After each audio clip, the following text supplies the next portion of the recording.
penuhilah, Yesus penuhilah daku, mulia kuasa Roh Kudus kini penuhi hatiku. Kepada hambanya penginjil Evelyn kami persilakan. Jemaat yang dikasihi Tuhan, mari kita berdoa. Bapa di surga, sekali lagi kami memohon pertolongan Tuhan ketika kami membaca firman Tuhan, ketika kami merenungkan firman Tuhan. Biarlah Engkau yang membuka hati pikiran kami, biarlah Roh Kudus-Mu yang memberikan pengertian kepada kami, dan biarlah kami juga belajar untuk mentaati firman Tuhan di dalam hidup kami. Bahkan firman Tuhan sekali lagi boleh meneguhkan, menguatkan setiap kami. Terima kasih Bapa di surga.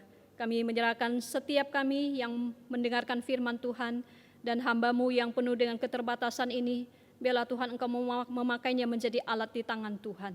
Terima kasih Bapa di surga. Di dalam nama Tuhan Yesus kami berdoa. Amin. Shalom Bapak Ibu dan saudara yang terkasih di dalam Tuhan. Mari kita membaca satu bagian firman Tuhan yang akan menjadi landasan perenungan firman Tuhan kita pada hari ini. Mari kita buka di dalam Keluaran pasal yang ketiga, ayat 1 sampai 15. Keluaran pasal yang ketiga ayat 1 sampai 15. Adapun Musa, ia biasa menggembalakan kambing domba Yitro, mertuanya imam di Midian.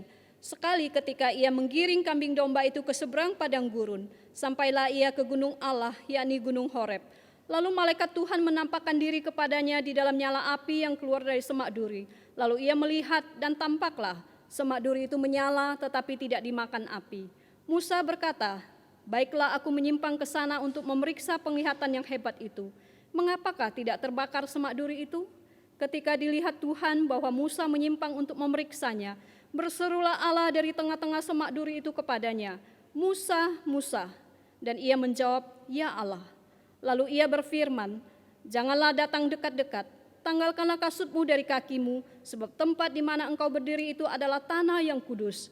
Lalu ia berfirman, akulah Allah ayahmu, Allah Abraham, Allah Ishak dan Allah Yakub. Lalu Musa menutupi mukanya sebab ia takut memandang Allah. Dan Tuhan berfirman, aku telah memperhatikan dengan sungguh kesengsaraan umatku di tanah Mesir, dan aku telah mendengar seruan mereka yang disebabkan oleh pengera-pengera mereka. Ya, aku mengetahui penderitaan mereka. Sebab itu aku telah turun untuk melepaskan mereka dari tangan orang Mesir dan menuntun mereka keluar dari negeri itu ke suatu negeri yang baik dan luas, suatu negeri yang berlimpah-limpah susu dan madunya, ke tempat orang Kanaan, orang Het, orang Amori, orang Feris, orang Hewi dan orang Yebus. Sekarang seruan orang Israel telah sampai kepadaku, juga telah kulihat betapa kerasnya orang Mesir menindas mereka. Jadi sekarang, pergilah, aku mengutus engkau kepada Firaun untuk membawa umatku orang Israel keluar dari Mesir. Tetapi Musa berkata kepada Allah, siapakah aku ini? Maka aku akan menghadap Firaun dan membawa orang Israel keluar dari Mesir. Lalu firman-Nya, bukankah aku akan menyertai engkau? Inilah tanda bagimu bahwa aku akan mengutus engkau apabila engkau telah membawa bangsa itu keluar dari Mesir, maka engkau akan beribadah kepada Allah di gunung ini. Lalu Musa berkata kepada Allah, tetapi apabila aku mendapatkan orang Israel dan berkata kepada mereka, Allah nenek moyangmu telah mengutus aku kepadamu, dan mereka bertanya kepadaku, bagaimana tentang namanya? Apakah yang harus kujawab kepada mereka? Firman Allah kepada Musa, aku adalah aku. Lagi firman-Nya, beginilah kau katakan kepada orang Israel itu, akulah aku, telah mengutus aku kepadamu. Terakhir, selanjutnya berfirman Allah kepada Musa, beginilah kau katakan kepada orang Israel, Tuhan, Allah nenek moyangmu, Allah Abraham, Allah Ishak dan Allah Yakub telah mengutus aku kepadamu. Itulah namaku untuk selama-lamanya, dan itulah sebutanku turun-temurun. Bapak, Ibu, dan saudara yang terkasih di dalam Tuhan, Keluaran 3 adalah sebuah tindak lanjut Tuhan untuk membebaskan umatnya dari perbudakan di Mesir. Saudara, Musa telah gagal dengan kekuatannya untuk membebaskan bangsanya. Dan kita melihat Musa setelah gagal, dia melarikan diri ke padang gurun dan menjalani kehidupan sebagai orang biasa. Saudara, melalui Musa di bagian ini, kita melihat bahwa Tuhan mau memakai sesuatu atau orang yang sudah hancur. sesuatu yang sudah rusak, yang tidak dipandang oleh orang. Saudara, seperti tanah harus dicangkul terlebih dahulu untuk menghasilkan tumbuhan yang kemudian boleh dipanen. Biji-bijian itu harus digiling, dipecahkan untuk boleh menghasilkan roti. Dan botol pualam itu harus dipecahkan untuk boleh mengurapi Tuhan Yesus. Bahkan Petrus harus dihancurkan kesombongannya untuk dipulihkan, kemudian dipakai dengan rendah hati di hadapan Tuhan.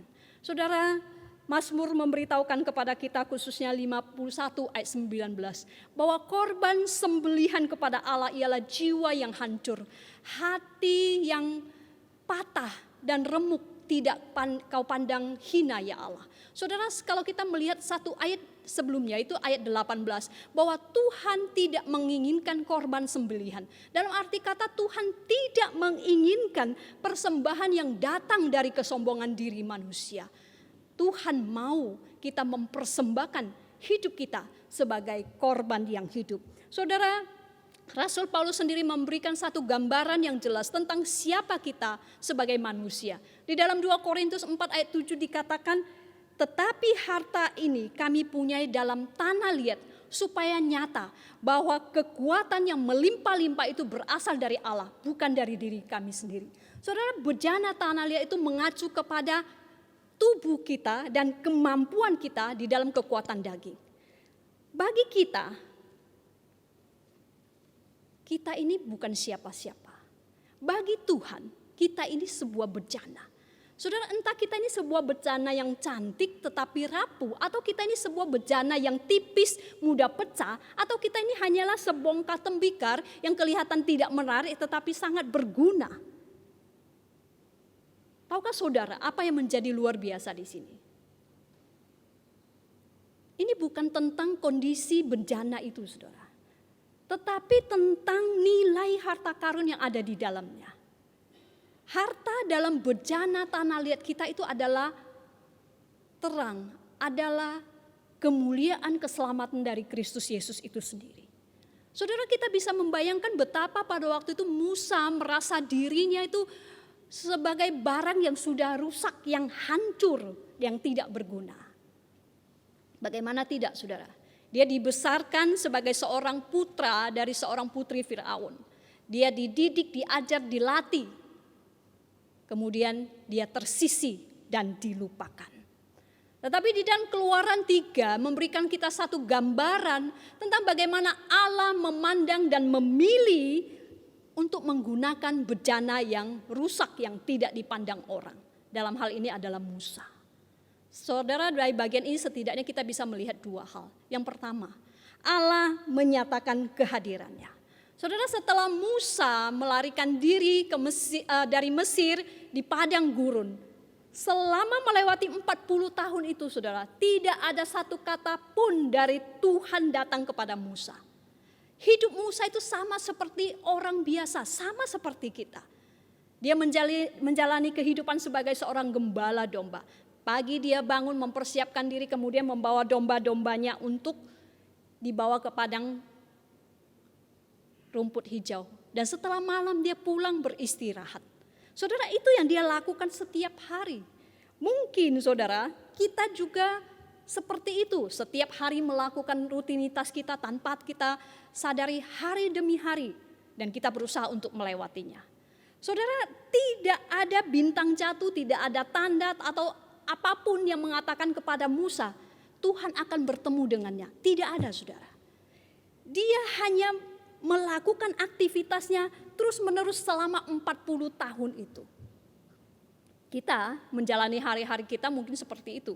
Pagi kita bangun, siap-siap sarapan, kemudian pergi kerja. Sore pulang, malam istirahat. Atau kita bangun pagi-pagi sibuk-sibuk urus anak ke sekolah, atau menjaga merawat anak-anak kita, buka toko dan sebagainya. Itu yang kita lakukan, berharap kita bisa melewati hari demi hari. Saudara, hari-hari Musa itu sangat biasa. Sehingga kalau dia memiliki kalender, saudara, mungkin dia akan sama seperti kita. Menandai hari-hari, hari yang ke-14.600 itu adalah selama 40 tahun, saudara, kalau kita hidup. Hari yang ke-14.600 sebagai gembala kambing domba Yitro. Nah saudara, di dalam kehidupan yang kita biasa itu saudara, ada hal yang seringkali kita lupakan bahwa justru di dalam hari-hari yang nampaknya biasa itu Allah melakukan hal-hal yang menakjubkan. Saudara, Alkitab memberitahukan kepada kita bahwa nanti kedatangan Kristus kembali itu sama seperti itu. Di dalam Matius secara khusus memberitahukan kita seperti ini. Sebab bagaimana halnya pada zaman Nuh, demikian pula halnya kelak pada kedatangan Anak Manusia. Sebab sebagaimana mereka kawin dan mengawinkan, makan dan minum sampai kepada hari Nuh masuk ke dalam batra. Dan mereka tidak tahu akan sesuatu sebelum air bah itu datang dan melenyapkan mereka semua. Demikian pula lah halnya kelak pada kedatangan Anak Manusia. Saudara, orang-orang menjalankan kehidupannya sehari-hari tanpa menyadari kedatangan Tuhan Yesus. Nah, itu adalah cara Tuhan. Allah tidak akan memberikan pengumuman. Tuhan tidak akan pasang iklan. Tuhan tidak akan memperingatkan kita lagi, datang kepada kita dan mengatakan, saya mau datang, kamu harus siap-siap dan kamu akan diubahkan. Tidak, saudara. Mungkin saat ini ketika kita beribadah seperti biasa, ketika kita sedang memuji Tuhan, ketika sedang membaca firman Tuhan, mendengarkan firman Tuhan, kita tidak menyadari Tuhan sedang mengubahkan kita. Atau kita tidak menyadari, tahu-tahu Tuhan datang. Siapa yang tahu, saudara? Tidak ada yang tahu. Tetapi hal yang perlu kita ketahui bahwa Tuhan hanya bekerja hanya dengan melangkah ke dalam rutinitas kita yang biasa, yang normal, yang kita sebut dengan kehidupan itu. Dan Dia ingin mengatakan apa yang harus kita lakukan. Harus menjadi seperti apakah kita. Nah saudara, sama seperti ketika Musa menggiring kambing dombanya. Sampai suatu hari ia sampai ke gunung Allah yang disebut Gunung Horeb itu. Dan di situ dia melihat semak duri yang menyala tetapi tidak dimakan api. Saudara, saya tidak tahu bagaimana saudara membayangkan semak ini. Tetapi di dalam bahasa Ibrani hanya berarti semak berduri atau semak belukar. Persis seperti apa yang dicatat di dalam Alkitab yang kita baca pada hari ini. Hanya semak tua yang kering dan berduri. Saudara perhatikan, bukan semaknya yang istimewa. Musa sebagai gembala kambing domba pasti sudah pernah melihat semak duri ini entah ratusan entah ribuan kali, saudara. Tetapi apa yang membuat itu berbeda, saudara? Di ayat yang kedua memberitahukan kepada kita. Lalu malaikat Tuhan menampakkan diri kepadanya di dalam nyala api yang keluar dari semak duri. Lalu ia melihat dan tampaklah semak duri itu menyala tetapi tidak dimakan api. Saudara, kalau saya yang berhadapan dengan semak menyala tetapi tidak terbakar, saya rasa saya akan ketakutan. Sepertinya waktu itu Musa tidak tahu bahwa Tuhan ada di tengah semak duri yang menyala itu. Dia hanya ingin tahu apa yang sedang terjadi. Maka dikatakan dia menyimpang ke sana untuk memeriksa. Saudara, sekali lagi bukan semaknya yang istimewa, tetapi apa yang terjadi pada semak itu. Ingat, Tuhan juga akan melakukan hal itu di dalam hidup kita. Menggunakan hal-hal yang biasa dengan cara yang luar biasa untuk menarik perhatian kita. Saudara, ada banyak kali dan sering kali itu terjadi dalam hidup kita. Bahwa apa yang Tuhan lakukan di dalam hidup kita seringkali kita anggap itu sebagai suatu kebetulan. Apa yang oleh beberapa orang disebut kebetulan sebenarnya itu adalah pekerjaan pemeliharaan Allah di dalam hidup kita. Misalnya saudara, ada orang yang tidak punya uang untuk beli makanan. Ya, khususnya pada masa-masa pandemi ini saudara. Tapi tiba-tiba ada orang antarkan makanan. Mungkin orang menganggap ini biasa. Tetapi jangan lupa, sesuatu yang kita anggap biasa, yang hanya suatu kebetulan, itu bisa jadi adalah bentuk pemeliharaan Tuhan di dalam hidup kita. Saudara, banyak peristiwa tragedi terjadi di dalam hari-hari belakangan ini. Ada banyak bencana global, sosial, di dalam keuangan kita, dalam pribadi, fisik, mental kita.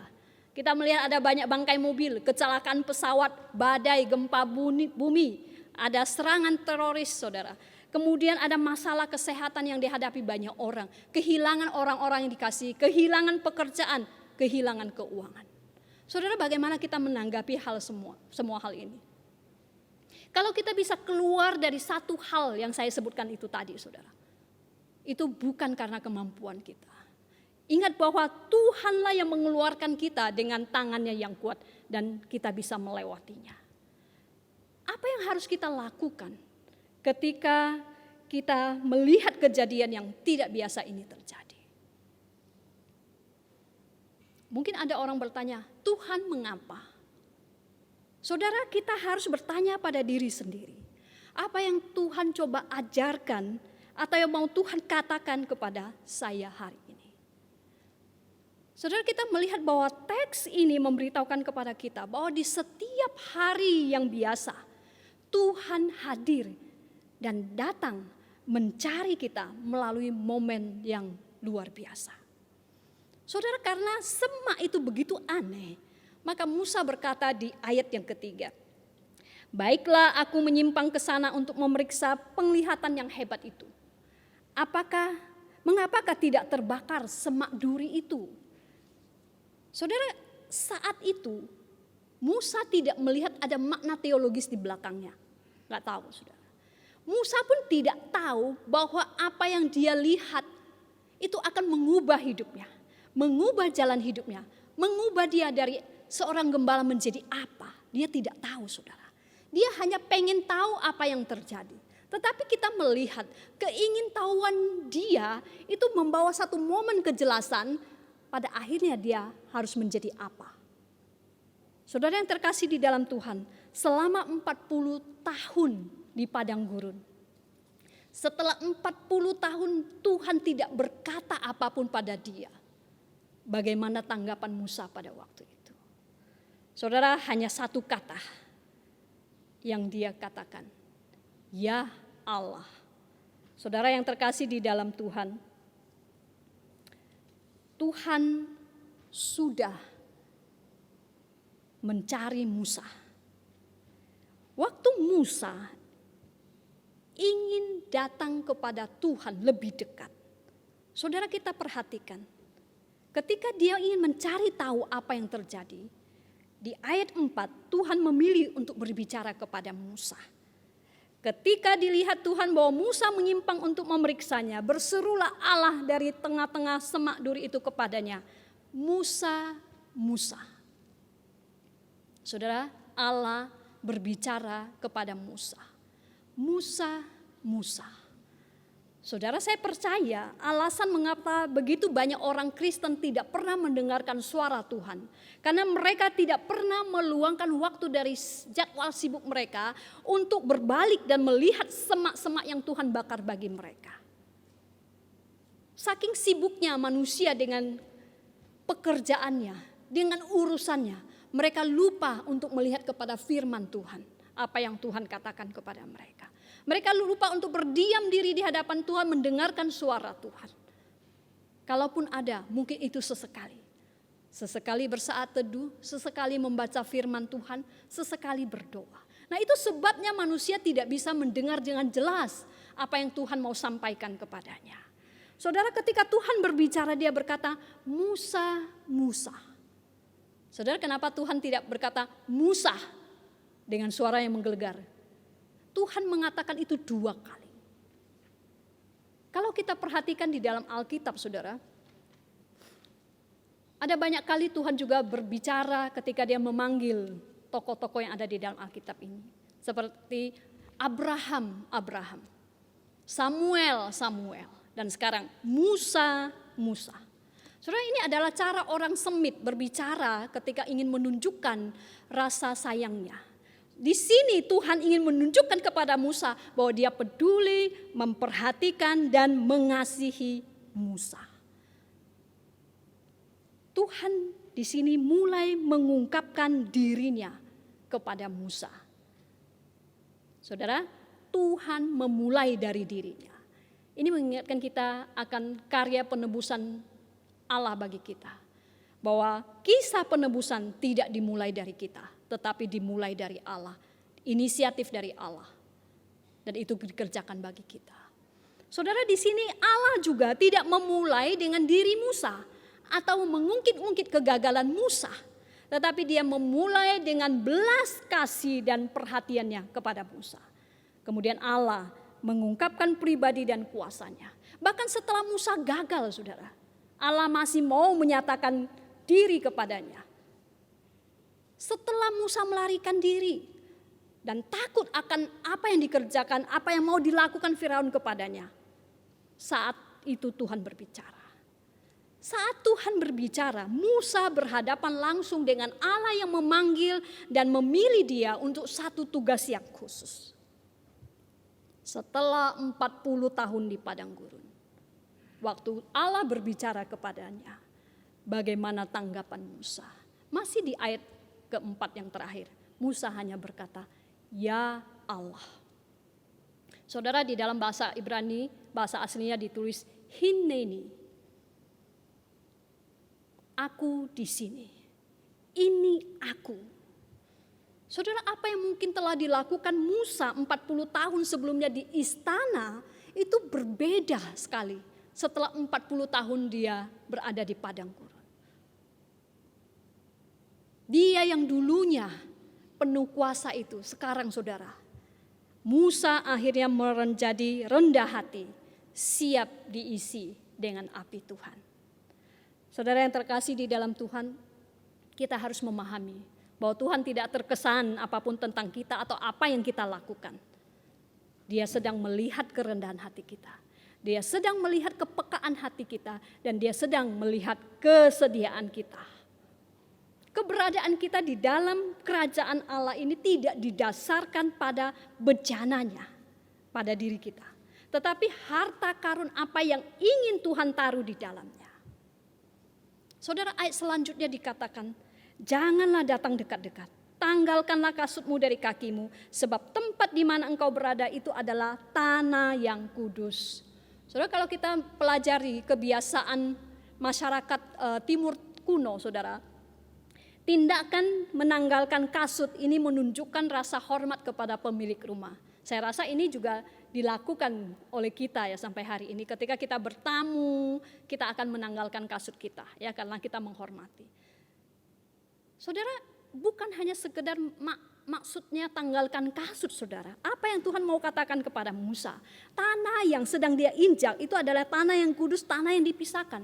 Sementara Musa bertemu dengan Tuhan, Tuhan ingin Musa memisahkan dirinya dari kegagalannya masa lalu dengan tanggung jawab yang akan diberikan kepadanya pada saat itu. Tuhan mau perhatian Musa itu sepenuhnya terfokus kepada apa yang Allah mau dia kerjakan. Saudara, Allah berkata, "Akulah Allah Abraham, Allah Ishak dan Allah Yakub." Kalau kita perhatikan ketiga orang ini, saudara, dan kita baca di kitab Ibrani, mereka itu disebut sebagai pahlawan iman. Tetapi jika kita melihat lebih dekat kehidupan mereka, apa yang kita temukan? Ternyata mereka adalah orang-orang yang pernah gagal. Mereka adalah orang-orang yang pernah kacau hidupnya. Tetapi masing-masing mereka direndahkan Tuhan terlebih dahulu, kemudian Tuhan meninggikan mereka. Saudara, saat Tuhan berbicara kepadanya, Musa menyembunyikan wajahnya. Dia tidak berani melihat Tuhan. Saudara, ada apa dengan Musa?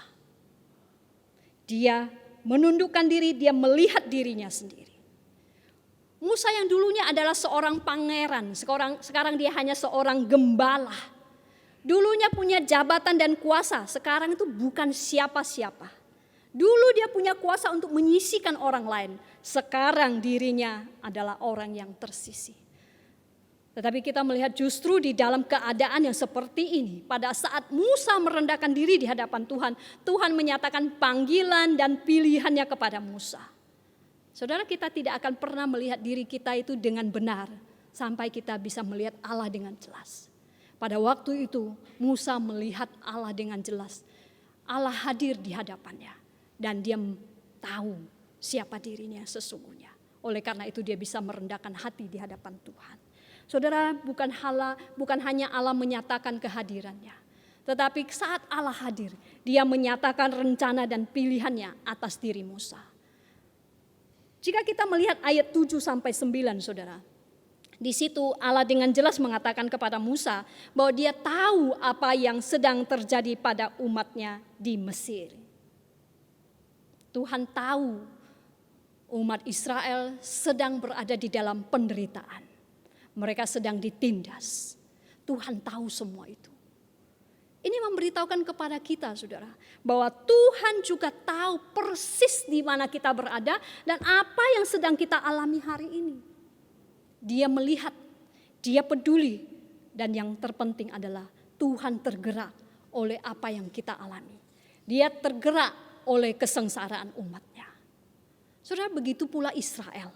Tuhan tahu dan punya rencana untuk Israel. Allah Abraham, Allah Ishak, Allah Yakub itu masih hidup. Dia peduli dan akan membebaskan mereka. Maka Tuhan memberitahukan kepada Musa apa yang sedang terjadi di Mesir. Dan saat Musa tertunduk, Tuhan berkata, "Jadi sekarang, pergilah. Aku mengutus engkau kepada Firaun untuk membawa umatku orang Israel keluar dari Mesir." Saudara, apa yang mau Tuhan katakan kepada Musa dan kita? Musa sebelum tersisih dari posisinya di Mesir, sebelum Musa menjadi gembala yang rendah, Musa tidak dapat dibakar atau diisi. Musa begitu penuh dengan dirinya sendiri sehingga tidak mungkin bisa dipenuhi oleh Allah itu sendiri. Saudara, Tuhan mencari semak-semak yang akan terbakar untuk kemuliaannya. Tuhan tidak mencari semak atau bejana yang khusus. Tuhan sedang mencari semak yang bisa dibakar dan bejana yang bisa diisi. Saudara, tidak peduli seberapa kering dan berduri semak itu. Tidak peduli seberapa retak dan pecahnya bejana itu. Demikian juga Musa dan kita, saudara. Allah mau memilih kita untuk melakukan pekerjaannya. Justru di saat kita merasa kita bukan siapa-siapa, justru kita merasa bahwa kita ini adalah orang yang tersisih, di situ Tuhan memilih kita. Chuck Swindoll pernah membagikan ada 3 kesalahan yang tidak jarang kita lakukan. Yang pertama, kita lari sebelum diutus. 2, kita mundur setelah kita gagal.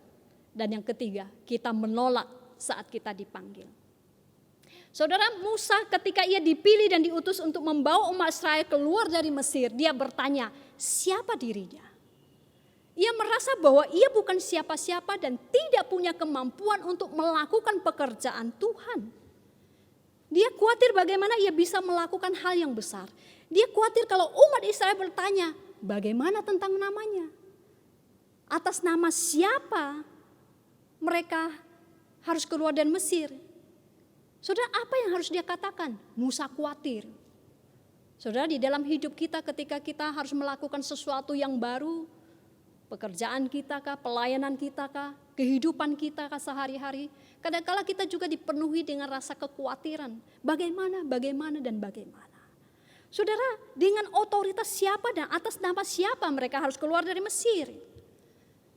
Saudara, sebenarnya ini adalah satu pertanyaan yang sangat bagus. Karena terkadang kita mencoba melakukan segalanya dengan kekuatan kita sendiri. Terkadang kita mengukur semuanya itu dengan uang, dengan kekayaan, dengan kuasa yang kita punya. Tapi kita perlu mengingat bahwa kalau kita mencoba melakukan pekerjaan Tuhan dengan kekuatan sendiri, maka kita akan gagal. Ketika kita mencoba menjalankan misi Allah dengan kekuatan sendiri, maka misi itu dengan sendirinya akan lenyap.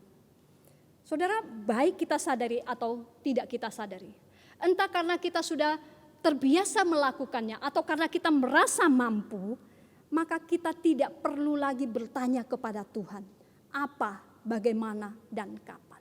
Dan di situ kita melihat kita tidak mencapai apa yang seharusnya kita capai. Saudara, saya pribadi pernah mengalami ketika saya menulis tesis. Saya sudah merancangkan segala sesuatu dengan baik. Dan saya tahu saya mampu melakukan itu. Saya sudah menghitung, saya punya waktu 5 bulan untuk mengerjakan tesis. Dan saya tahu saya pasti bisa memenuhi dengan tepat. Saudara, apa yang terjadi? Ketika saya mulai mengandalkan kekuatan sendiri, mengandalkan hikmat sendiri, Tuhan seolah menutup setiap pikiran saya. Tidak ada satupun hal yang bisa saya tuliskan di atas kertas itu. Tidak ada, saudara. Sampai satu titik saya menyadari, saya berdosa di hadapan Tuhan. Sampai satu titik saya mengakui di hadapan Tuhan bahwa bukan dengan kekuatan sendiri saya mampu melakukan itu. Saudara, di situ Allah menyatakan kemurahannya. Dan puji Tuhan saya tidak digagalkan meskipun harus melalui proses itu. Melalui apa yang terjadi, saudara, mengajarkan kepada saya apa arti mengandalkan Tuhan. Mengajarkan kepada saya apa arti kalau kita mengandalkan kekuatan sendiri maka kita tidak akan mampu dan bisa gagal. Saudara, baik Musa maupun kita tidak dapat menjadi yang seharusnya jika kita terus maju menuju tujuan kita dengan kekuatan kita sendiri. Tidak akan mampu, saudara. Tetapi Tuhan berkata kepada Musa, "Aku adalah aku. I am who I am." Kalau kita lihat di dalam bahasa Yunaninya, Ibraninya dikatakan Ehye Esher Ehye. Saudara, aku mewujudkan apa yang aku akan wujudkan. Ini adalah nama Tuhan untuk selamanya. Dan sebutannya itu, aku adalah aku, akan terus berlangsung dari generasi kepada generasi. Saudara, Allah yang Esa yang membuat sesuatu terjadi. Jika kita diberdayakan oleh Tuhan, maka kita akan dimampukan untuk melakukan segala sesuatu.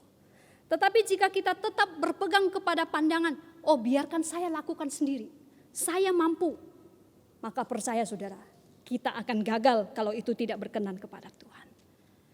Tugas yang Tuhan berikan kepada itu terlalu besar. Akan banyak tantangan. Akan ada banyak masalah. Kalau kita tidak terus melihat kehadirannya, maka kita akan jatuh. Saudara, itulah yang terjadi kepada Musa pada awal hidupnya. Dia ingin membela bangsanya tetapi dengan cara dan kekuatannya sendiri.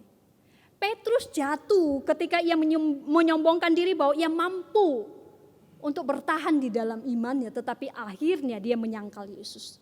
Dan Paulus sendiri berpikir bahwa dia mampu membela agamanya dengan kekuatannya sendiri. Tetapi kita melihat saudara, mereka hanya dapat dipakai oleh Tuhan setelah keakuan mereka dihancurkan oleh Tuhan. Saudara lihat apa yang dilakukan oleh Allahnya Abraham, Allah Ishak dan Allah Yakub. Dia memanggil orang-orang dan berjanji kepada mereka bahwa dia tidak akan mengecewakan dan tidak akan meninggalkan mereka. Kita melihat apa yang telah dilakukan oleh Allahnya Musa. Dia membawa umatnya keluar dari perbudakan dan membebaskan mereka. Sekali lagi, dia bisa melakukannya meskipun Musa gagal. Namanya, aku adalah aku. Aku akan melakukan apa yang aku akan lakukan. Saudara, Allah tidak hanya memakai nabi-nabi besar, tidak hanya memakai nabi-nabi yang luar biasa dan orang bijak, orang pintar untuk mengajarkan kebenarannya. Tetapi ia juga memakai orang-orang berdosa biasa. Di sini kita melihat dia memilih Musa, seorang buronan, dan menjadikannya pemimpin atas bangsa yang besar. Namanya untuk selamanya dan kehadirannya itu berkuasa. Saudara, dia telah datang di dalam Kristus Yesus untuk melakukan bagi kita apa yang tidak mungkin bisa kita lakukan. Yaitu karya penebusannya. Di mana kita tidak bisa membebaskan diri kita dari dosa. Hanya dia yang bisa. Dia juga yang telah datang di dalam Kristus Yesus agar kita dapat mengalaminya setiap hari. Jika kita berpaling dan melihat kehadirannya. Dia juga telah datang di dalam Kristus Yesus untuk mati dan bangkit supaya kita bisa pergi dan melakukan pekerjaannya. Dan janjinya saudara, ia akan menyertai kita dan tidak akan pernah meninggalkan kita. Saudara yang dikasihi Tuhan, aku adalah aku. Eye esher eye. I make happen what I make happen. Menunjukkan Allah yang punya kuasa untuk melakukan segala sesuatu, mau memilih dan memakai manusia biasa untuk melakukan pekerjaannya yang luar biasa. Musa saat kehilangan kuasa di tangannya dan saat dia hanya memiliki sebuah tongkat di tangannya, justru saat itu dia dipakai Allah. Ketika Allah memilih kita untuk menjadi anak-anaknya, itu bukan karena kebaikan kita. Karena kita ini seperti kain kotor di hadapan Tuhan. Tetapi karena Dia mengasihi kita. Dia memilih kita justru ketika kita masih berdosa. Ketika Allah memilih kita untuk melayani Dia, itu bukan karena kecakapan kita, bukan. Tetapi justru ketika kita merasa diri kita ini bukan siapa-siapa. Di saat keakuan kita dihancurkan dan mau rendah hati di hadapannya, Ia mau memakai kita untuk melayaninya. Saudara yang terkasih di dalam Tuhan, dan aku adalah aku itu akan menyertai kita sepanjang umur hidup kita. Mari kita berdoa. Bapa di surga, kami mengucap syukur kepadamu ya Tuhan, untuk firman Tuhan yang sekali lagi boleh meneguhkan pilihan dan panggilan Tuhan atas diri kami.